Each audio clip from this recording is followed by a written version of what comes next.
Hello everyone, welcome to Dental Shots. Today's topic is on orthodontic tooth movement. We are just going to see one by one, and I'm going to end it with a comparison of various tooth movements so that you remember it forever. Okay, so the uncontrolled tipping is the first one we are going to see. So whenever you have a tooth, the center of resistance, the center of resistance will be halfway between the root which is embedded in the alveolar process. This is the alveolar process and periodontal ligament. So from here till here is the embedded root. So when you divide into half this area, so this is exactly the half of the embedded root. So here is the center of resistance. It doesn't change due to tooth movement. Always the center of resistance remain the same. That's why I've written its standard position. But the center of rotation, it moves according to the tooth movement. So consider you are pulling this tooth with a bracket. You are applying a force of 50 gram to move the tooth.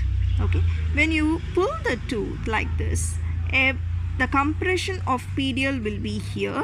At the same time, when you pull the tooth like this, it will be moving in this direction also. So the compression will be in this PDL area also. Exactly the opposite. So what does it convey? So the crown is moving in one direction and the root is moving in the opposite direction of the force. The force is this side. So the crown will be moving in the opposite direction. So this is called uncontrolled tipping.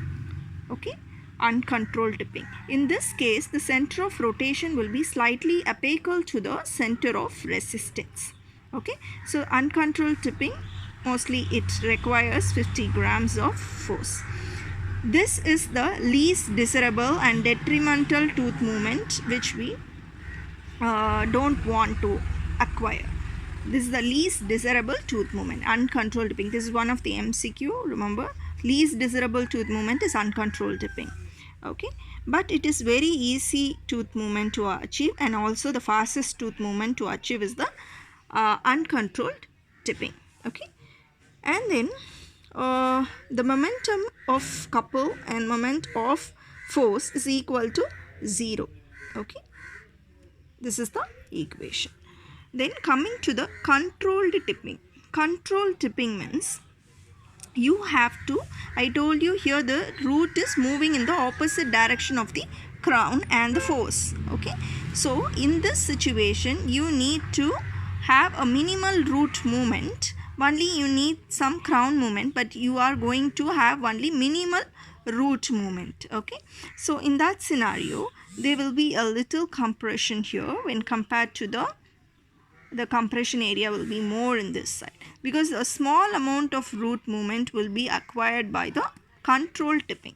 That is, the root movement will be minimal when compared to the crown movement. How we can achieve this? How we can achieve a minimal root movement with the controlled tipping is that we are going to apply a couple, a small couple, a small couple in the opposite direction, which will negotiate the tipping. So when the couple is not being applied, what happen? It will be equal. When the crown is moving in the one direction, the root will move in the other direction. When you are counteracting this tipping force, when you are counteracting, negotiating this force by giving an opposite couple, it will acquire a minimal root movement. That's what we are written here. It's slightly difficult to achieve when compared to the uncontrolled tipping, but it is also slower in achievement of tooth movement.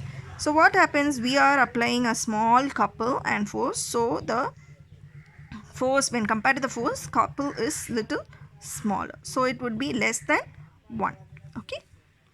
Then bodily movement. When you come to the bodily movement, you have to understand the crown and the root are going to move as a whole. There is no tipping, rather it will be a pure translatory motion. Okay, the whole structure, the whole tooth is going to move in one direction. So there will be no rotation. It's called pure translation, or you can call it as bodily movement. Okay, so in this scenario, in all the scenario, the center of resistance remain the same, but the center of rotation will move variously according to the tooth movement. So in this bodily movement, the center of rotation will be in the infinite position. Okay, infinite position. So how we can achieve this bodily movement? We are going to give a larger couple, a stronger couple when compared to the control tipping couple. We are giving a larger couple. Okay, the force we are going to exert through the bracket is 100 grams, and the couple will be larger to negotiate completely the, here a small amount of tooth movement will be there because we are giving only minimal couple. Okay, so when you are giving a more couple, counteracting force, that is couple, more couple, this root movement will be 0. Okay, the crown and the root is going to move in one single direction, so it's going to exactly negate the tipping of the crown. Okay, so it is also slower and difficult to achieve. Since the couple and force are equal, it will be equal to 1. Okay, this is also an MCQ. MC by MF will be 1 in bodily movement. Okay, so you have understood about uncontrolled tipping, control tipping, and bodily movement. Then the root movement. Root movement is you are going to keep the crown static, but you are going to move the crown. Okay, just opposite that of a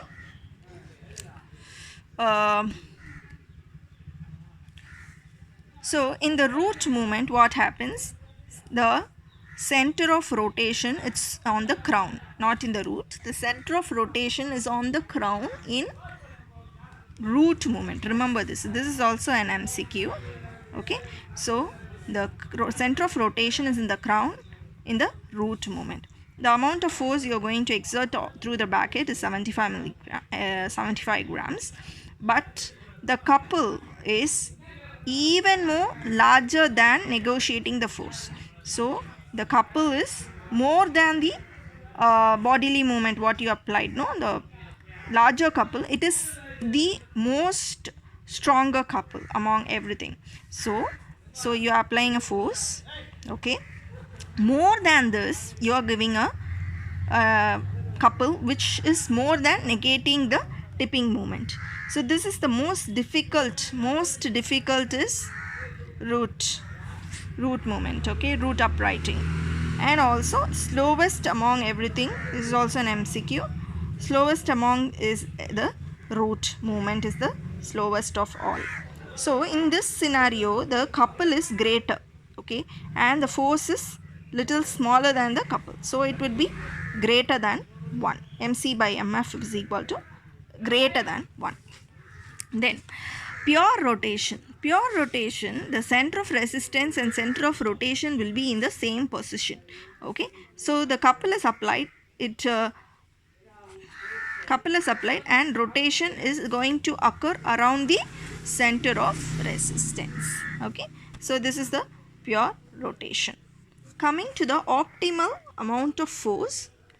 Okay, whenever this is the x-axis is the pressure and the y-axis is the tooth movement. So whenever the pressure is applied increases, there will be a tooth movement which is accelerating, and it will at one point it attains the plateau. There will be no more tooth movement. It will attain its plateau, and later it will decelerate a little. Okay, so this is the to achieve this we need an optimal force.